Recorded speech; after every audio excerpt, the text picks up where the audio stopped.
8 minutes, c'est tout ce qui sépare l'Europe de son anéantissement. Mais si la peur suffisait à tout changer, imaginez Moscou une nuit d'hiver enveloppée d'un silence glacial. L'air est chargé d'électricité, chaque souffle semble annoncer l'irréversible. Sous la surface, dans le cœur du centre de commandement, chaque seconde pèse des tonnes. Les plus hauts gradés russes se tiennent debout, tendus, les regards figés sur les écrans. Les alarmes silencieuses clignotent, les transmissions chuchotent dans la pénombre. À cet instant précis, tout le commandement russe est en état d'alerte maximale. La moindre hésitation peut sceller le sort de millions de vies. Vladimir Poutine entre en scène. Sa silhouette calme tranche avec l'immense tension qui règne dans la salle. Il n'est plus simplement un chef d'État, mais l'homme dont la décision va suspendre le destin du continent tout entier. D'une voix posée, il murmure l'ordre tant redouté. Les Poséidons, ces drones nucléaires capables de frapper sans avertissement, sont prêts. Invisibles, silencieux, ils attendent un simple signal pour déclencher l'indicible. Leur promesse, tout anéantir en moins de 10 minutes, le silence devient assourdissant. Au centre de commandement, chaque respiration se transforme en attente. La tension est si forte qu'elle en devient presque palpable, comme si le destin de l'Europe se jouait dans ce battement de cœur suspendu. D'un côté, la survie de millions d'hommes, de femmes, d'enfants. De l'autre, une arme nouvelle et terrifiante. La peur elle-même, capable de figer les nations et de retenir le doigt sur la gâchette. Et si la guerre ne se jouait plus sur le champ de bataille, mais dans l'esprit de ceux qui redoutent l'instant où tout bascule. Mais comment en est-on arrivé à ce point de rupture ?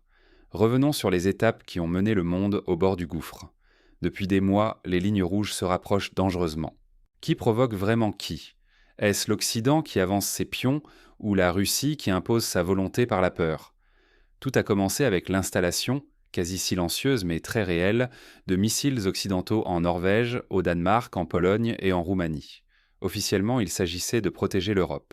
Officieusement, Moscou y voit un encerclement progressif, une provocation qui ne disait pas son nom. La réaction russe ne s'est pas fait attendre. Les systèmes Poséidon, ces engins sous-marins nucléaires autonomes capables de frapper n'importe quelle côte en moins de 10 minutes, ont été activés. À Moscou, la mobilisation a pris la forme d'une discipline glaciale. Tous les systèmes de commandement sont passés en état d'alerte maximale, prêts à exécuter l'ordre à tout moment. Dans un discours diffusé sur toutes les chaînes, Poutine est apparu calme, presque détaché. Pas de menace grossière, simplement une affirmation implacable. Chaque agression contre la Russie serait annihilée en quelques minutes. Il dénonce l'encerclement, accuse l'Occident d'avoir franchi la ligne ultime. Son message est limpide. La Russie ne cherche pas la catastrophe, mais n'hésitera pas à y répondre. L'Europe et les États-Unis sont pris de court. À Washington, au Pentagone, on chuchote, on hésite, car personne n'imaginait que Moscou oserait mettre en scène une telle démonstration de force froide. Dans les capitales européennes, l'impréparation saute aux yeux. Sirènes à Paris, métro bondé à Berlin, cabinet de crise à Londres. Partout, la même question. Avons-nous sous-estimé le Kremlin ? Les médias s'emparent de l'angoisse, alimentant la panique collective. Les journaux télévisés titrent « Moscou peut détruire Londres en 8 minutes ». Les réseaux sociaux s'embrasent, les images d'abris bondés, de files devant les magasins tournent en boucle. L'opinion publique vacille, peur, colère, incompréhension. Mais derrière l'escalade, une autre logique se dessine. Si l'équilibre se rompt, la guerre éclatera en quelques instants. Pourtant, ne rien faire, rester immobile face à la menace, n'est-il pas tout aussi périlleux ? Chacun attend le geste de trop, le mot de trop, le faux pas qui précipiterait tout dans l'abîme. À cet instant, la guerre ne se joue plus seulement avec des armes, mais avec la peur et l'incertitude qui tétanisent le camp adverse. Comment la maîtrise de la terreur devient-elle la nouvelle stratégie ? La guerre ne se joue plus sur le champ de bataille, mais dans l'esprit de l'adversaire. Voilà le nouveau visage du conflit au XXIe siècle. La peur comme arme, l'incertitude comme stratégie, et chaque silence pesant comme un avertissement. Une simple annonce suffit désormais à figer le monde. Car en arrière-plan, les Poséidons, ces drones sous-marins russes, ont été activés. Ils sont indétectables, totalement autonomes et capables de tout effacer sur leur passage en moins de 8 minutes. Un seul ordre et une métropole comme Londres ou New York pourraient disparaître sans que personne ne puisse intervenir. Mais la Russie ne s'est pas contentée de compter sur la dissuasion humaine. Elle a perfectionné le système périmètre, la fameuse main morte. Même si le commandement venait à être anéanti, cette intelligence froide garantirait une riposte nucléaire automatique. Plus besoin d'un doigt sur le bouton, la machine veille, implacable. Face à cette mécanique implacable, l'Occident panique. Les marchés ferment, les gouvernements s'enferment dans des réunions secrètes, les populations courent dans le métro ou se relent sur les provisions. L'information circule à la vitesse de la lumière, amplifiant la tension jusque dans les foyers les plus éloignés. Pourtant, à Moscou, c'est le calme glacé qui règne. Les dirigeants russes maîtrisent le tempo, distillent l'incertitude et imposent à l'adversaire le rythme de la peur. Ne rien précipiter, laisser chaque minute s'étirer jusqu'à ce que l'angoisse devienne insupportable. Et c'est là, dans ce jeu d'attente, que la menace devient plus puissante que la frappe réelle. La Russie n'appuie pas sur le bouton. Elle laisse simplement planer le doute jusqu'à la dernière seconde. Personne ne sait si l'apocalypse va débuter dans la minute ou s'il ne s'agit que d'un bluff mortel. Mais en jouant ainsi avec la peur, jusqu'où peut-on aller sans tout faire basculer ? Est-ce la seule manière d'éviter la catastrophe ou bien le premier pas vers l'irréparable ? La tension monte, la frontière entre la dissuasion et la catastrophe devient de plus en plus fine. Mais que se passe-t-il si un acteur décide de franchir la ligne rouge ? Le monde retient son souffle. La civilisation tient à un fil invisible, tissé de mensonges, de calculs et de silence. En Europe, le temps s'est figé. 8 minutes. 8 minutes durant lesquelles chacun a ressenti le poids d'une éternité. Aucun missile n'a traversé le ciel, aucune explosion n'a ébranlé les villes, mais tout a basculé. Un avant et un après cette nuit-là. La dissuasion ne repose plus sur la destruction, mais sur la capacité à insuffler la peur. Moscou a imposé ses propres règles sans tirer un seul missile. En quelques heures, l'équilibre mondial s'est déplacé, comme une ombre glissant sur la carte de l'histoire. Les alliés se déchirent, les vieilles alliances chancellent. La confiance, jadis pilier de l'ordre international, s'effrite sous le choc. Personne ne sait qui pourrait trahir, qui osera céder au vertige. Les chancelleries cherchent des réponses, mais découvrent surtout leur impuissance. La peur brutale, nue, a remplacé la diplomatie patiente. Ce n'est plus le dialogue, mais l'angoisse calculée qui tient le monde éveillé. La Russie, sans tirer une seule fois, a montré qu'il lui suffit d'agiter la menace pour redessiner les frontières de la sécurité. Cette nuit-là, la peur d'un instant a redéfini toutes les lignes de force, bouleversé les équilibres et projeté l'humanité dans une nouvelle ère de fragilité. Désormais, c'est la perception du risque et non la réalité qui façonne les décisions. Si la peur devient la règle, la société mondiale vacille et tout ce que nous croyons stable peut s'effondrer d'un souffle. Peut-on vraiment bâtir la paix sur la menace et le silence ? Découvrons ce que cette nuit au bord de l'abîme révèle sur la nature du pouvoir et de la survie. Et si demain, la véritable arme de masse n'était plus la technologie, mais la psychologie ?